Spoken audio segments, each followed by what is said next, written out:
The PS Vita has one of the most devoted communities when it comes to modding, and it seems to be growing larger every single year. And with how easy it is to quickly mod your PS Vita and play homebrew software, there's a lot of video game ports that have made their way onto the system. So in this video, I want to showcase some of the best ports that have currently made their way to the Vita. Let's check it out. So first up we have Baba Is You.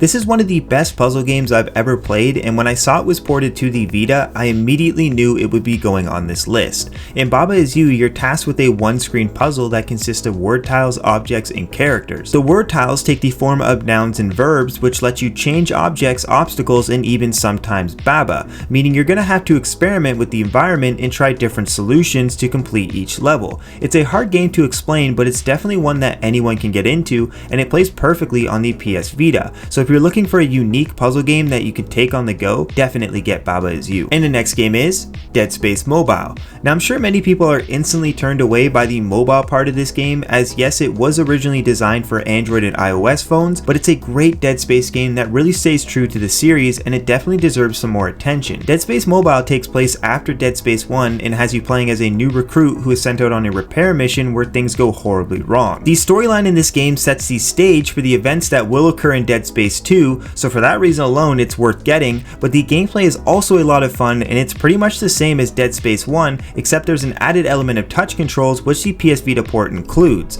So while Dead Space Mobile can't be downloaded on the App Store anymore, the PS Vita provides an excellent way to try a game that many forgot about, making it easy to recommend. And next is Max Payne. It's no secret that I'm a massive shill for the Max Payne series, but it's not without reason. The original Max Payne game is still one of my favorites, and it makes me beyond happy to see it on the PS Vita. In Max Payne, you play as a NYPD officer who is trying to solve his wife's murder while you take on a third-person perspective. The biggest gimmick of Max Payne that many know by now is the slowdown mechanic while diving midair. Max Payne is just an all-around amazing third-person shooter with a solid storyline to keep you playing, but it's not all perfect. For starters, Max Payne on the Vita does have some small crashing issues on levels 2 and 3, which can be super annoying, and sometimes the intro movies just don't play, so it's far from a perfect port, and that's the main reason I can't recommend it to everyone, as it's definitely got its fair share of bugs. But for those that do like the Max Payne series, it's still a lot of fun, and I definitely recommend you to check it out. And coming in next is World of Goo. I had to put this one on the list because it was one of my favorite games on the original Wii, and the PS Vita port provides a new way to play it. World of Goo's core premise is that goo balls are being sucked up by corporations and processed into products.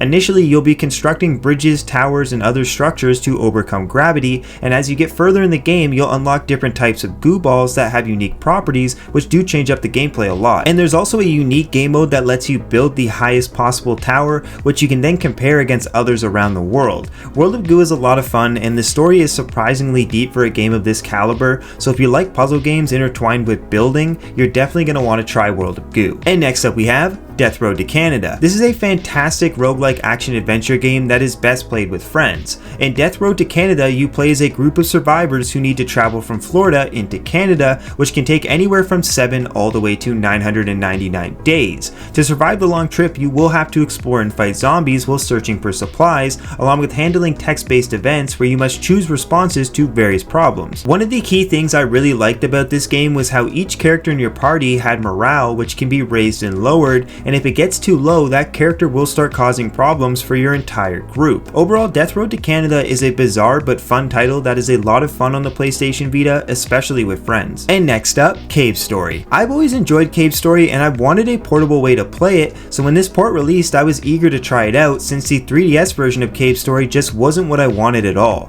But on the PS Vita, the original Cave Story looks great on the OLED screen, and the controls feel nice and fluid. And that's important because you will be doing a lot of platforming as you attempt to stop the evil doctor from fulfilling his plan. Cave Story is a Metroidvania at heart, and it has a ton of different weapons and areas to explore, so if you like platforming games and you want one that's considered by many to be a masterpiece, Cave Story is a must play on the PS Vita. And next is Night in the Woods. This game came from Kickstarter where it raised over 400% of its initial goal, and well, that's because people instantly fell in love with its art style and story writing. Night in the Woods is a single player adventure title that has a great narrative and lots of exploration. There are dozens of characters in different environments to explore that all create a really deep atmosphere. In this game you play as May, who drops out of college and returns to her hometown, but things aren't the same as people begin to go missing. Players get to make decisions which alter their storyline and can either lead to a good or a bad ending. Personally, I'm not one to enjoy these kinds of titles, but Night in the Woods creates this eerie atmosphere that looks fantastic on the PS Vita screen,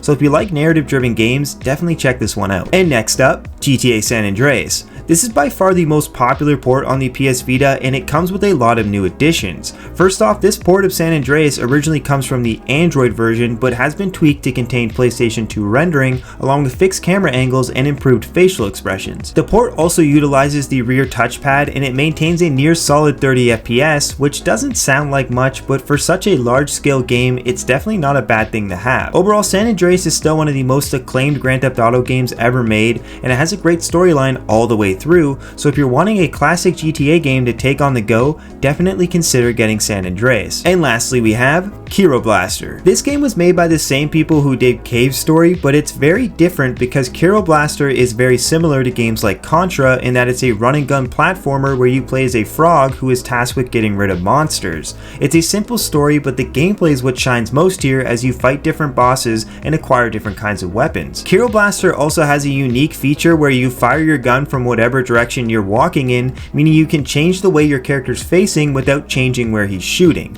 All in all, this is just a cool feature, and I really enjoyed my time with the game, so if you're in the market for a run and gun, definitely consider trying this one out. And well, that concludes my list of must-play PS Vita ports for now. There were quite a few to choose from here, and I definitely haven't played them all, so if you have some recommendations, please let me know down in the comments. I also just want to say thank you for watching this far. Please subscribe if you like my content, and I will see you later. Bye.